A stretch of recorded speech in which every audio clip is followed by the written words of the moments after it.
Good morning, everyone. My name is Stephanie Giorgio. I am the events manager with Mississauga Board of Trade.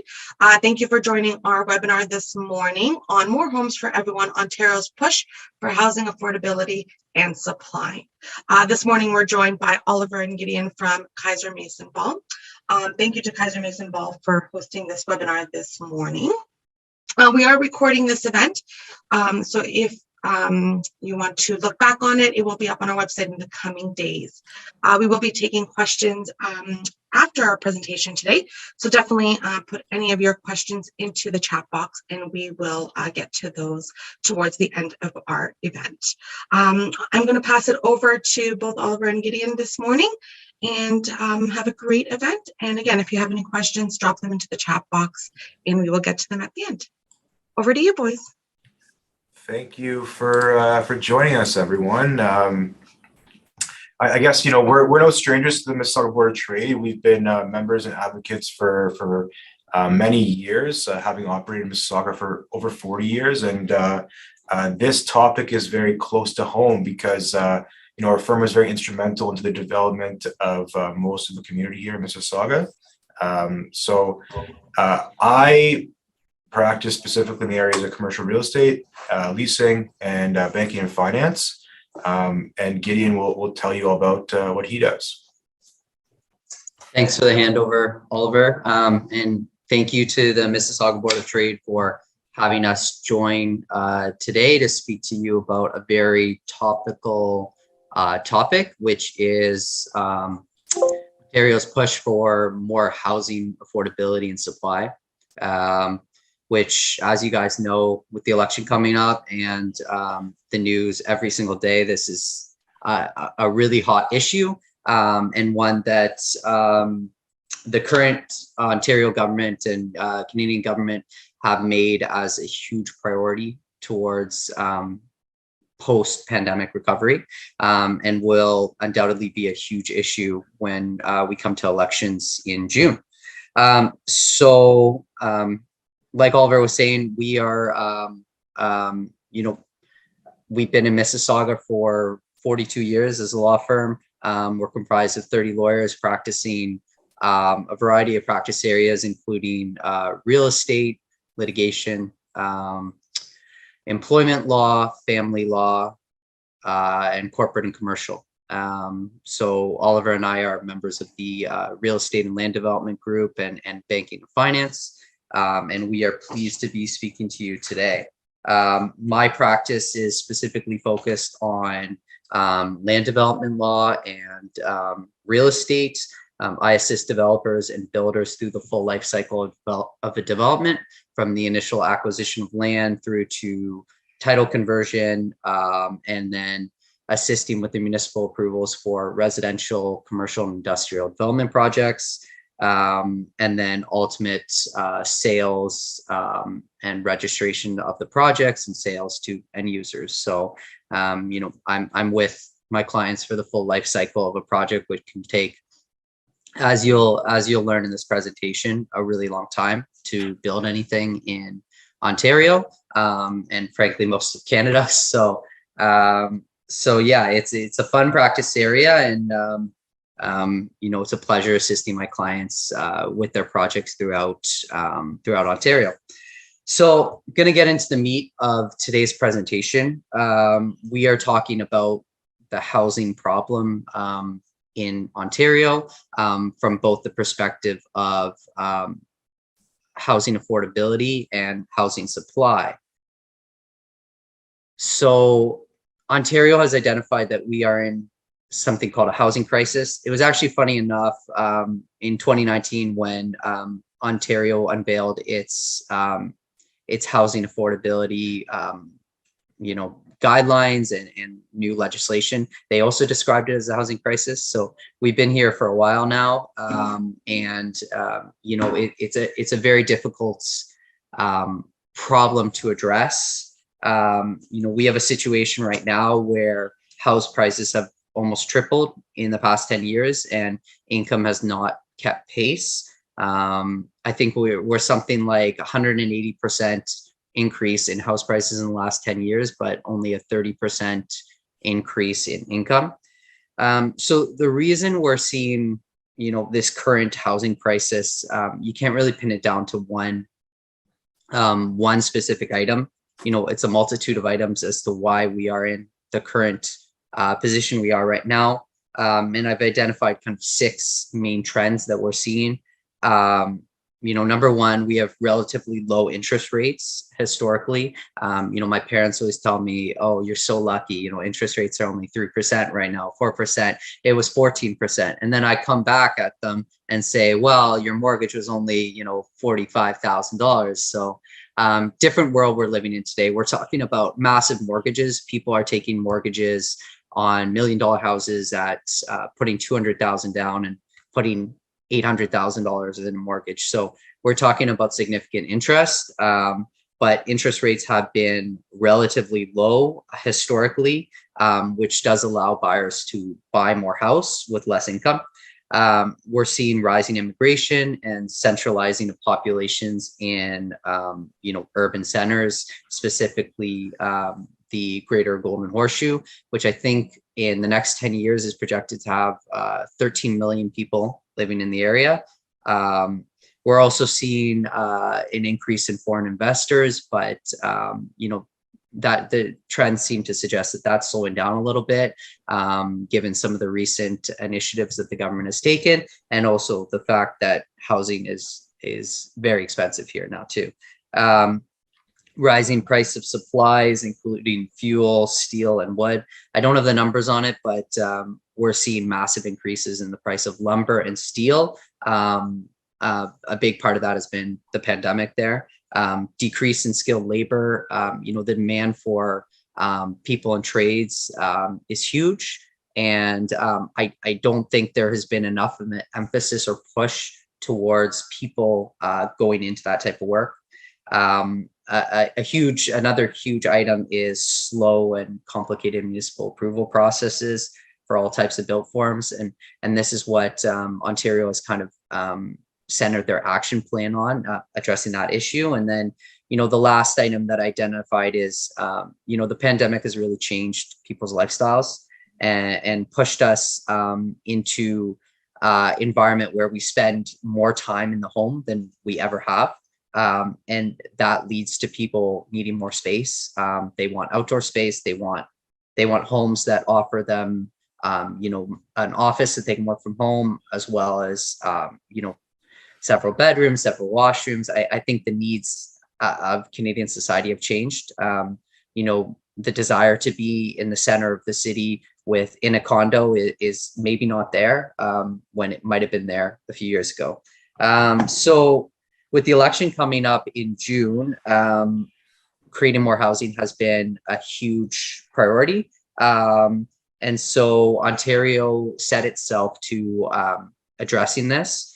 And what they did was they developed a task force. And this was developed, I think, in late 2021, with the task force report coming out in February, which set out 55 recommendations that the provincial government would implement or consider implementing in order to address both housing affordability and supply.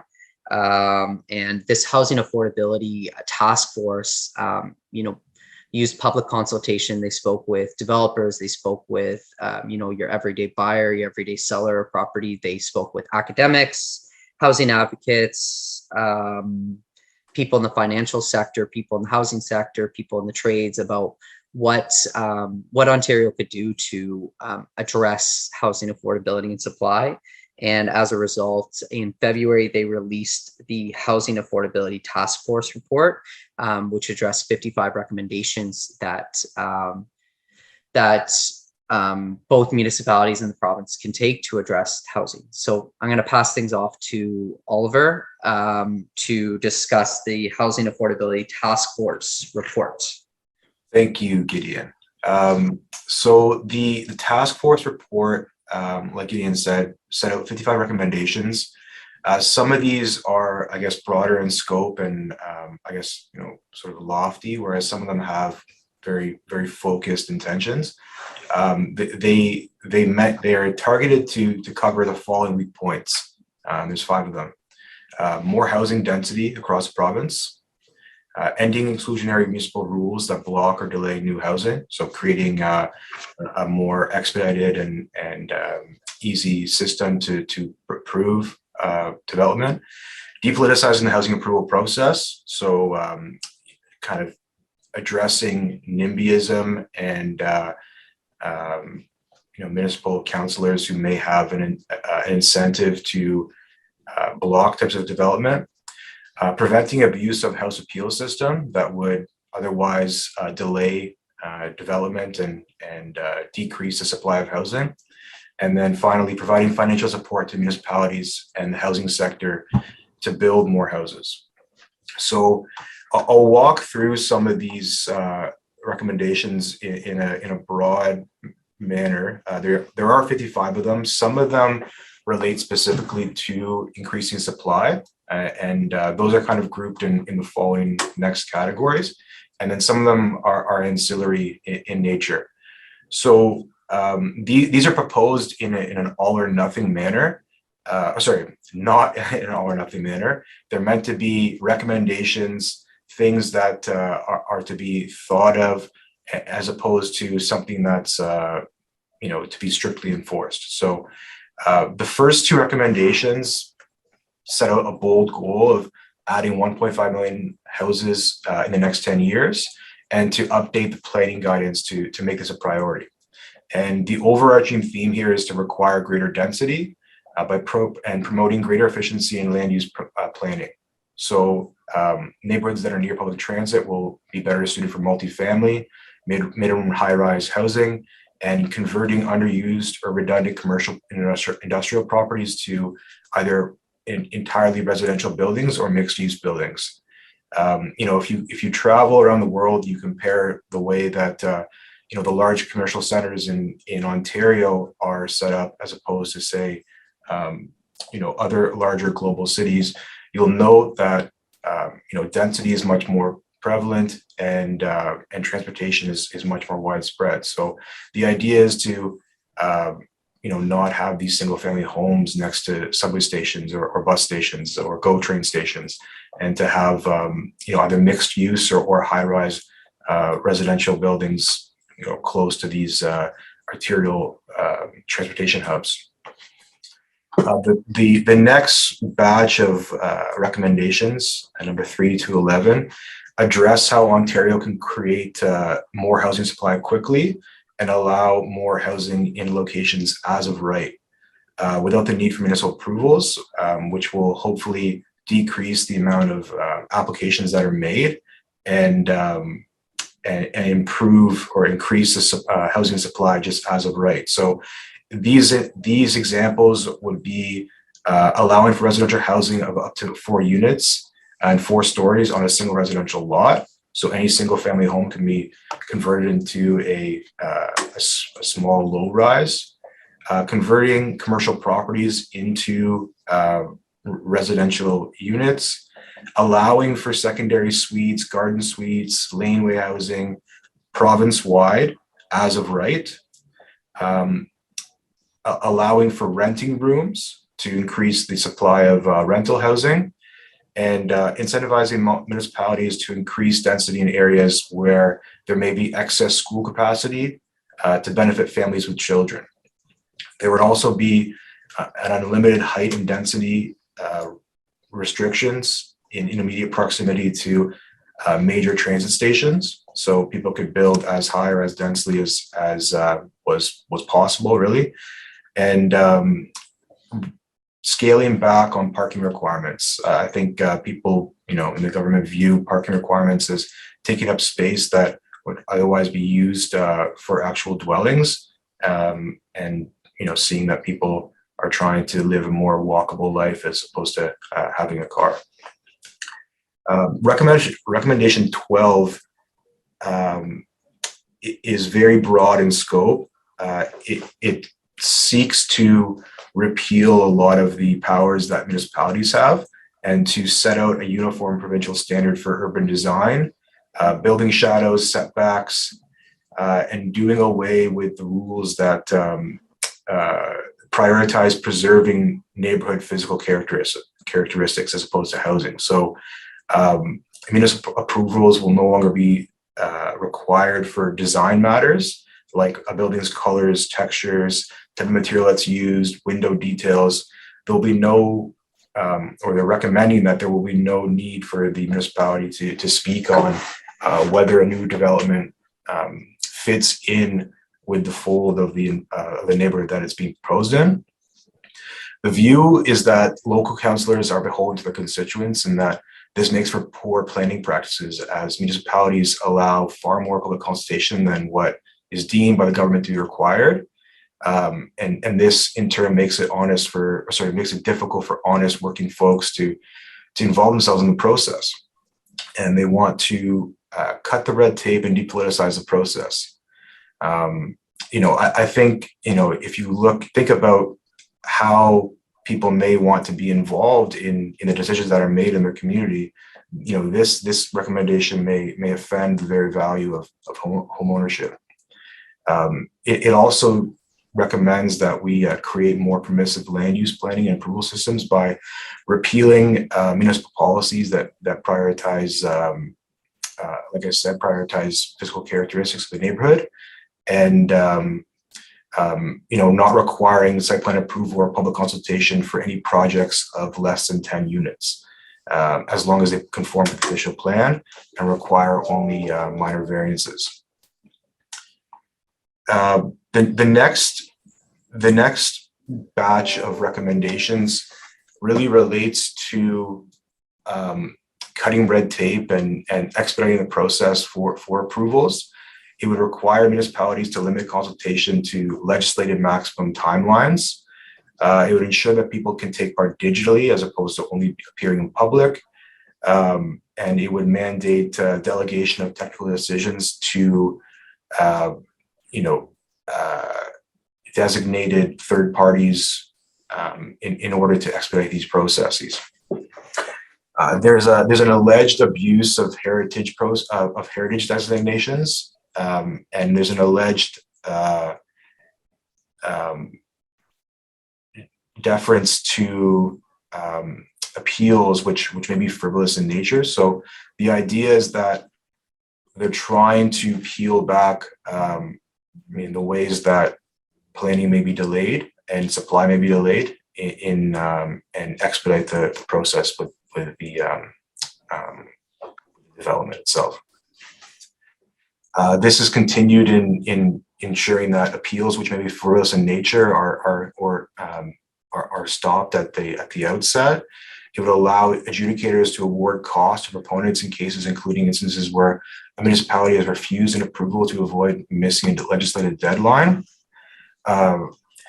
It would reduce the time to issue decisions and encourage the tribunal to prioritize cases that would increase housing supply quickly in order to deal with the backlog. The next batch of recommendations calls for the Ontario government to create a large Ontario Housing Delivery Fund. This would encourage the federal government to match funding and suggest how the province should reward municipalities that support change, as well as penalizing or reducing funding for municipalities that do not subscribe to these recommendations. So those are really the broad strokes of the supply based recommendations, and Gideon will speak more to these later. But there are a number of other recommendations that fall outside of these subcategories, which I guess are more general in nature, but they hope to improve tax and municipal financing, encourage new pathways to home ownership, as well as addressing the labor shortages in the construction industry. I will pass on to Gideon now. Thanks, Oliver. So the province took this Housing Affordability Task Force report and kind of distilled down from the 55 recommendations what they were going to implement into law. Now, one thing, because I know, some people have some knowledge on this and some people don't. Housing is something that is is dealt with by both municipal and provincial governments. Often the province is limited in terms of what it can do to encourage more housing supply because municipalities are delegated authority for approvals. So, this is I think it's a valiant effort by the Ontario government to try to address housing affordability supply. And but what will become evident kind of when we get into the discussion later is that, maybe Ontario didn't go far enough in terms of these recommendations.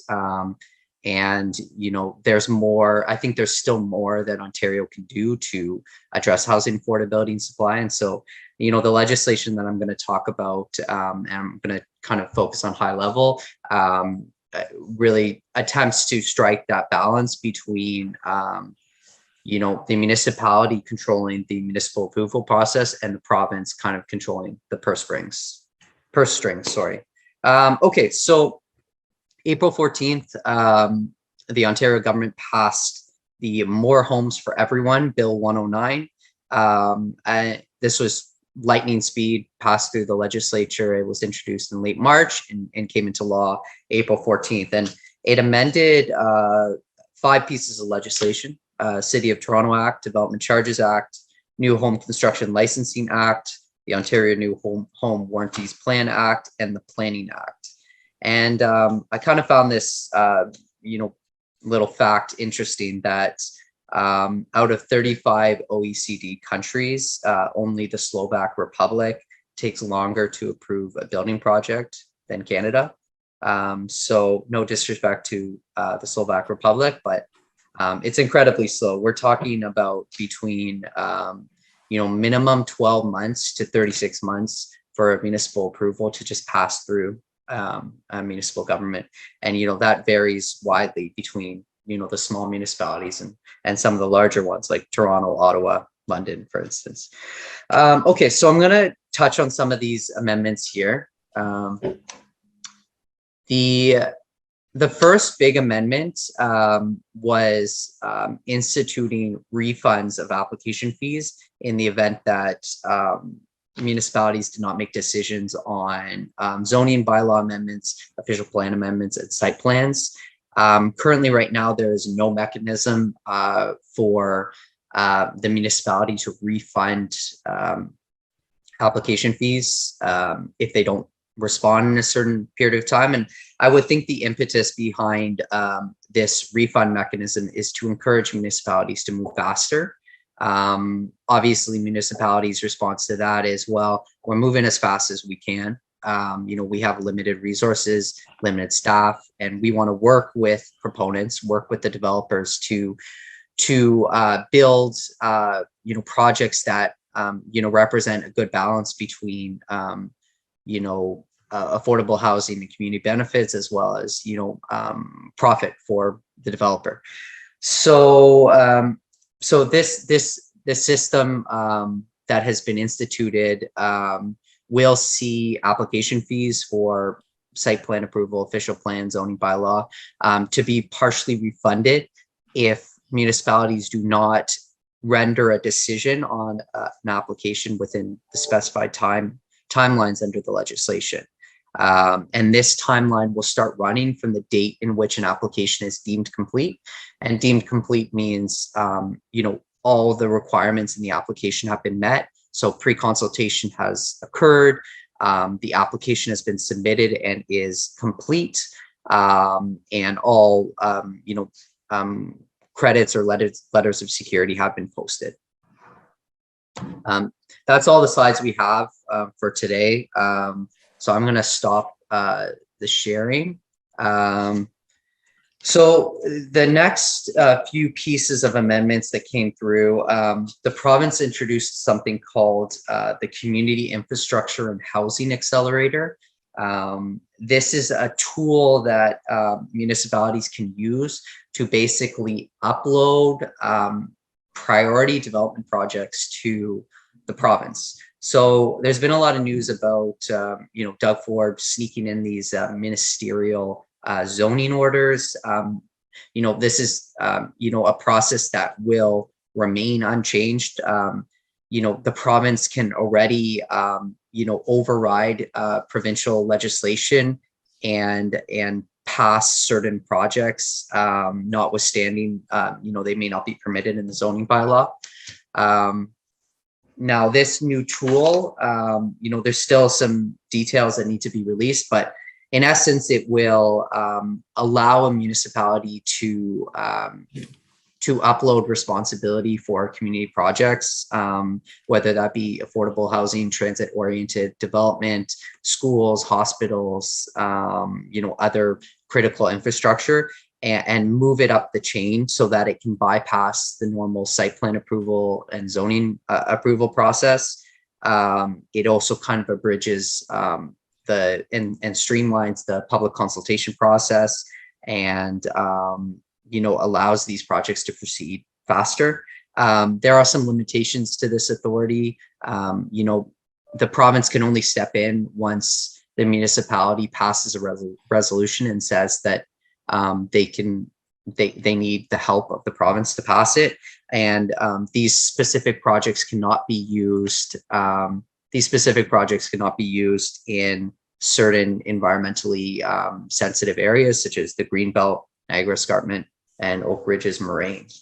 So, there's still some more information that needs to be released about how this system is going to work. But the idea is that, certain important projects are going to get certain priorities, and it will be up to the municipality to decide what projects are important enough to upload to the province. There are some small changes to Tarion requirements. And for those who aren't familiar, each new home in the province has a Tarion warranty that warrants, the condition of the home, and that certain structural and mechanical, plumbing, electrical issues are going to be in good working order from a certain period of time after delivery of a new home. There is going to be some regulations coming in that will allow Tarion to extend or delay warranty periods for longer. So that is still in the works. As to how that will ultimately play out remains to be seen. There's also some new guidelines for site plan applications. So site plan applications are a planning tool that municipalities use to govern land use and to approve a specific project to ensure that it incorporates certain site elements such as walkways, parking areas, exterior design, things like that. The idea with the new legislation is that site plan applications will now be delegated down to the staff level from council. And this is a mandatory requirement now. And I'm thinking the intention of this legislation, this change, was to depoliticize the municipal approval process, so that site plan applications are evaluated strictly on the merits and not specifically because a council person, is a big champion of this project, or a certain neighborhood is against the project. That is supposed to be taken out of the equation with this change. And then the province also instituted quote unquote application complete process for site plan, which basically means that the municipalities now have to respond in a certain period of time, and it will allow the municipalities to manage their timelines a little bit better with site plans. Just a few other amendments I want to quickly touch on. There have been some changes to the subdivision approval process. For those who aren't familiar, when you are submitting a subdivision application, there is a number of conditions that a municipality can put on a developer as a condition to allowing that subdivision to proceed. Those things include, certain easements, conveyances for parkland, certain community infrastructure projects. Now, the province is going to be a little more strict in terms of establishing what conditions can be made for subdivision approval. Right now, the planning Planning Act framework is very broad, and it's leading to a situation where a lot of municipalities are scope creeping, which means they're kind of reading into the language of the legislation as it's not intended to require developers to do things that they wouldn't otherwise have been intended to do. Again, that's something that's going to be developed in the regulations a little bit further. But that will be overall a good thing to provide more certainty to developers about what conditions they will encounter for subdivision approval. And lastly, on the subdivision issue, municipalities are going to be empowered with the authority to revive a subdivision application that previously lapsed. So this means if a project kind of becomes a low priority for a developer or for municipality, and it kind of, the application dies, the municipality can bring it back to life, notwithstanding that it's lapsed. This will allow developers to proceed faster with subdivision approvals that have already gone through the process. There's also an emphasis in the legislation to encourage more building in transit-oriented communities. There's a number of ways that the province is intending to do that. The big item is to set maximum thresholds for parkland dedication and community benefits charges to encourage people to develop in areas where there is transit. And finally, the final big amendment that was contained in this legislation was the legislation gives the Home Construction Regulatory Authority of Ontario, this is the governing body that licenses developers and builders, with greater power to force builders and vendors to comply with license obligations, including requiring additional education and enforcement. The province also beefed up penalties for builders who engage in illegal building or aren't compliant with their statutory obligations. And finally, Ontario released draft regulations for comments that would empower the licensing body to release additional information about canceled condominium projects on the Ontario Builder Directory. So I'm now going to pass things off again to Oliver to discuss a couple of the other policies that are coming into place, specifically regarding development charges and building code, and the provincial and federal budget and mortgage rates. Thank you, Gideon. Yeah, so I mean, the budget was announced. There were a few initiatives that are meant to try to create or stabilize housing affordability and create more supply. The first is $19 million were earmarked for over the next 3 years for increasing capacity of the Ontario Land Tribunal, as well as the Landlord Tenant Board, to hopefully resolve cases faster and also deal with the significant backlog of cases. One thing that we haven't touched on so far is, we deal with a lot of policy initiatives that deal with home ownership, but there's a large portion of the population which are renting as well, and the Landlord Tenant Board is set up in a manner that doesn't really incentivize people to purchase properties for investment purposes, because the tribunal it typically favors tenants who don't pay. So I think that there's work to be done with modernizing and updating the Landlord Tenant Board and creating an environment that incentivizes people who may want to create rental homes, but may not have the support of the government tribunals. There's also another. They're going to continue the Ontario Seniors Home Safety Tax Credit for 2022. The idea here is that they'll help seniors who want to stay in their home. They give a credit worth up to 25% of $10,000 in eligible expenses, which will help the costs of renovations, including handrails, stair lifts, and other modifications to the homes to make them safer for seniors. The maximum credit is $2,500 for each year. The credit is estimated to provide about $65 million in support over this year, and is expected to support about 32,000 people this year. So the next is there's about $114 million that's set aside for the next 3 years to support the skilled trade strategy.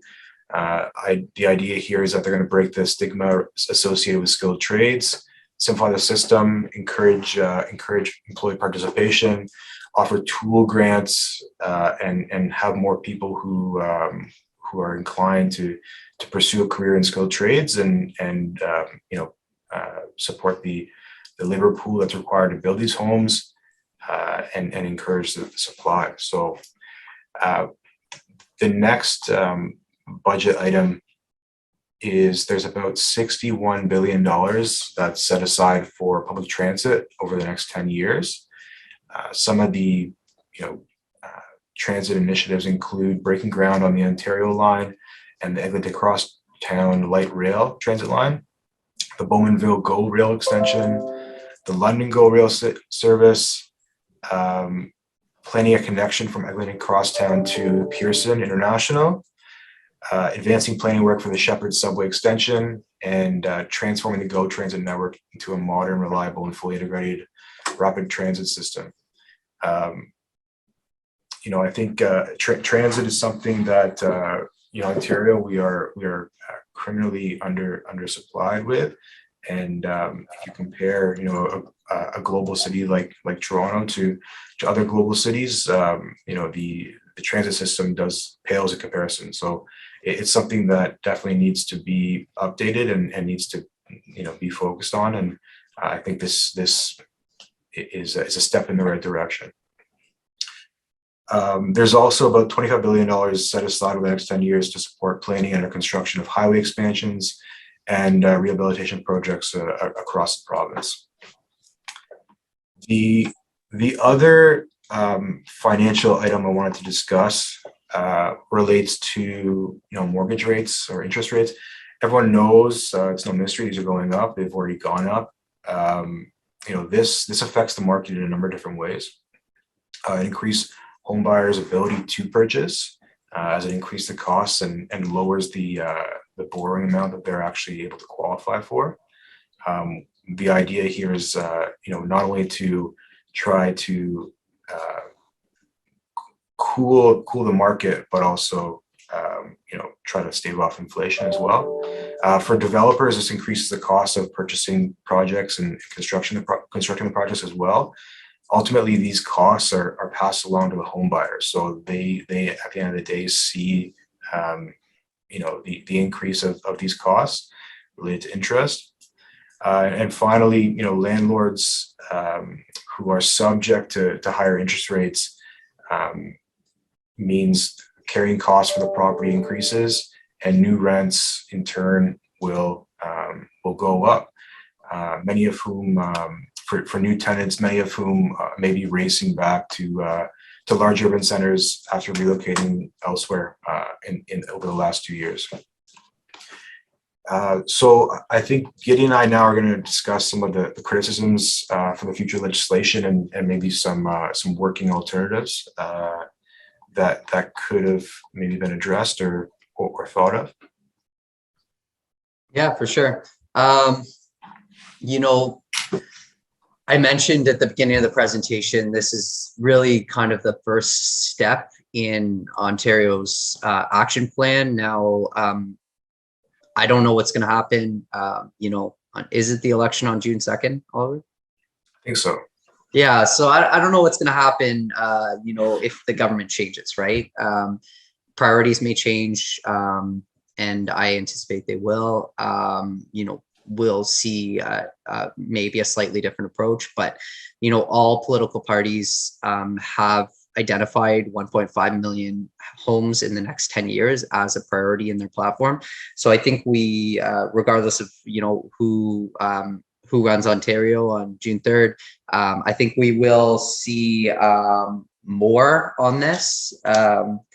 So there's still, there's still some items in this housing affordability task force that the province wants to think about implementing.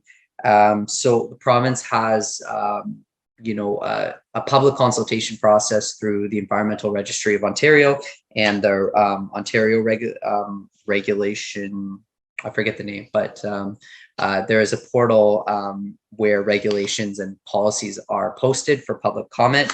So currently, right now, there are 4 items that the province wants public input on, and I encourage those who are interested to go check them out and make comments about what you'd like to see for future legislation. The 4 items were number 1, housing needs in rural and northern communities. Number 2, increasing the missing middle housing, including supports for multi-generational housing, addressing illegal new home building, and access to financing for nonprofit housing developers.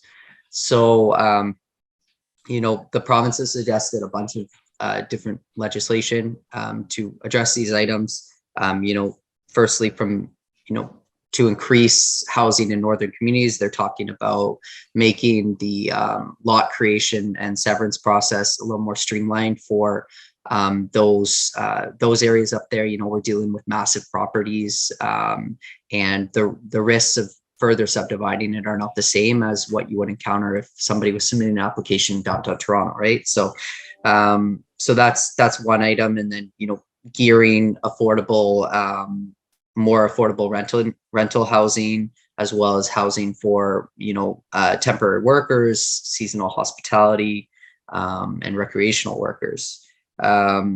In terms of the missing middle housing, including supports for multi-generational housing, province is talking about as of right zoning, allowing secondary dwelling units, allowing owners of homes to convert their properties legally into triplexes or quads to allow rental income, or to allow their grandparents to live there, or their children to continue to live there. So that's a priority moving forward as well.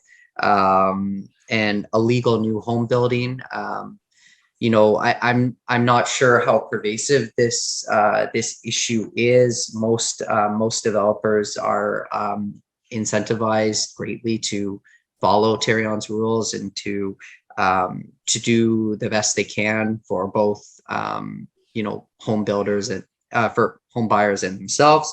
But the province has identified there is an issue right now with developers, I guess, attempting to renegotiate their agreements of purchase and sale, mostly in a situation where, purchaser bought a property for, let's say, $150,000, and cost of supplies has far exceeded that, and it's no longer feasible for them to do the project.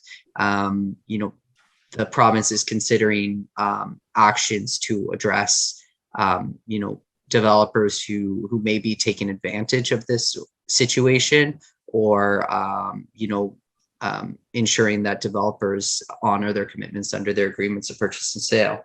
And lastly, financing for nonprofit housing developers, possibly considering a streamlined municipal approval process for developers who are proposing affordable housing, or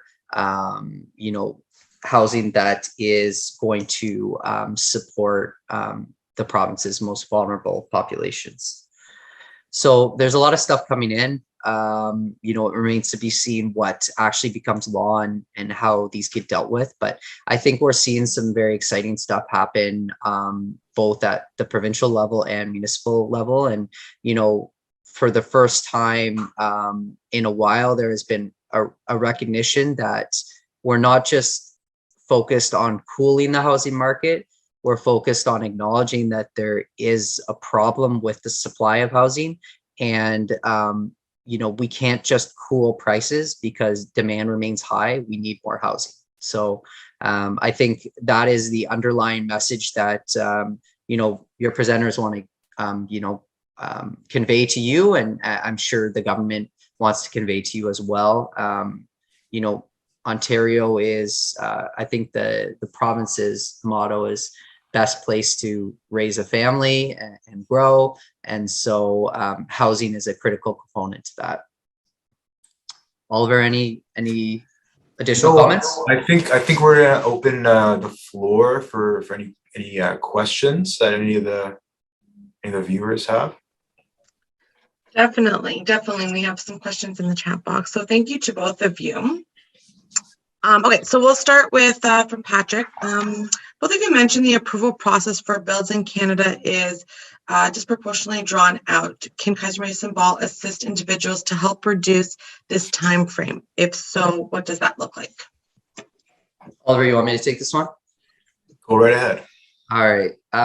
So the short answer is no, we can't, move municipalities and get them to move faster. Our value as development lawyers and real estate lawyers is to help break down barriers and identify opportunities to compromise on issues and, move approvals through the relevant channels faster. But ultimately what we're seeing is, when application is deemed complete, it goes to staff for comment.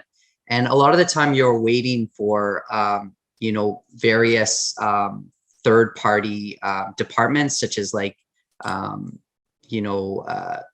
electric utilities, for instance, or Enbridge. You're waiting for them to comment on a development. And municipalities aren't able to encourage them to move any faster, right? So, my practice, I'm a very hands-on development lawyer. My value is that, I understand the development process and I understand where things can get snagged and where things can, slow down. And it's about connecting with the relevant departments at the city to understand what the issue is and how we can move things forward. And I think the legislation that has been introduced by the province will help with that as well, in identifying one that, timelines, there are consequences if you don't meet timelines.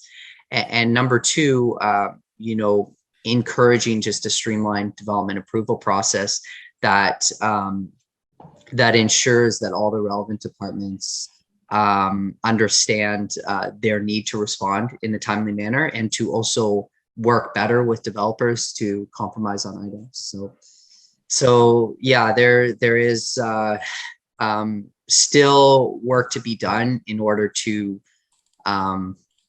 reduce that timeline. But I think this legislation and, an effective advocate, whether that be a planner or a lawyer with you at the city, will help bridge some of those gaps and encourage faster approvals. I hope that answered your question. Great, thank you. And I ask all attendees, if you do have a question, please enter it into the chat, and then we will ask it and get an answer for you, or try to at least. So this one comes from Brad. So can you comment on the acquisition that builders that have approvals in place are holding back building? Is this contributing to the lack of supply problem? I'll answer that one as well. I don't know any developers who are holding back on building. I think there are developers who are holding back on going to sales, but builders have an incentive, just like home builders or home buyers, in getting these units and developments done as fast as possible. I think a lot of the time you are seeing delays for the reason of financing, where construction or servicing financing isn't coming in as fast as it was intended, or there are certain approvals that have not been granted, either again due to financing reasons or due to approval slowdowns. I mean, we're looking at crazy backlogs in almost every major municipality in Ontario right now. And I think all developers and builders, as well as municipalities, want to get homes to the market as fast as possible. So yeah, I just none of my clients are delaying building, but there are decisions at times to delay sales of new homes simply because the time isn't right, or there are delays on architectural controls or other issues. But we are seeing a supply problem as well. Supplies aren't arriving as fast as they have in the past. And I also think supplies are getting more expensive, right? So sometimes builders need to find alternative sources of financing in order to pay to complete the projects and comply with their obligations. Perfect. I hope that answered that question, Brad. Do you have any other follow-up? You're good? Okay. No, that's fine. Thank you. Perfect. Thank you. And if anybody else, you can either type in your question, or if you would like to unmute yourself, you're more than welcome to. Give everyone about another minute or so if anybody has anything. Okay. Yeah, and I'm happy to chat about some other thoughts about maybe where the province can address some further challenges in the future, if we have a couple more minutes. Yeah, Otherwise, I'd love to answer people's questions.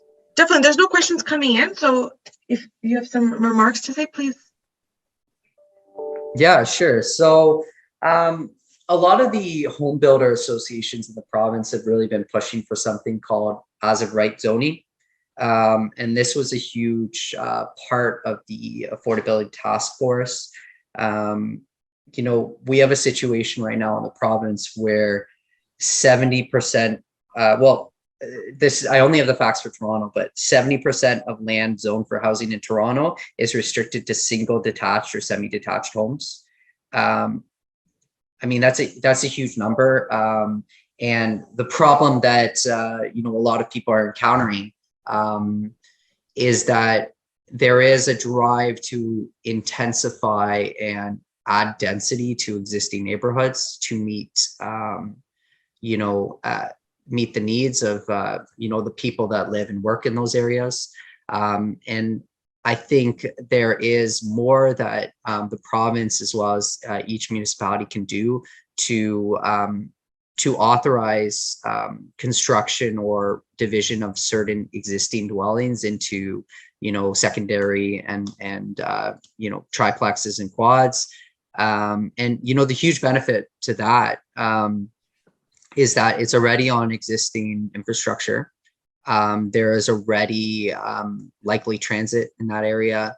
There is no additional municipal spend or infrastructure development that is required to do this. So it's a relatively, in my opinion, a relatively easy item to implement.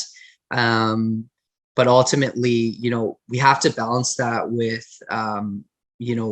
a really strong trend we have in the province of NIMBYism, which is not in my backyard syndrome, which is the idea that, this is a uniform neighborhood of uniform, socioeconomic position, and that we don't want, affordable housing in our neighborhood. We don't want rental housing, we want young families only, right? So I think in order to really tackle the housing affordability crisis, I think there needs to be a shift in mindset to moving towards accepting greater density in established neighborhoods. That is going to be the best way to address housing affordability, in my opinion. And it will also cut down on backlogs in municipalities, because no longer these small projects that are non-contentious, such as dividing an existing house into 2 or 3 units, will clog up committee of adjustment and clog up municipal approval processes. Thank you for that. Awesome. Okay, I don't see any further questions. I want to thank you both for joining us today. Very, very great information here. Thank you to all our attendees for joining us. I look forward to seeing all of you in our upcoming events. Definitely look at our events calendar, mbot.com/events, for all our upcoming events. Mayor's annual address is happening in June, our annual golf tournament in July, as well as so many other webinars and local events. So definitely visit our website and register for all those events. Thank you to Kaiser Mason Ball for today's webinar.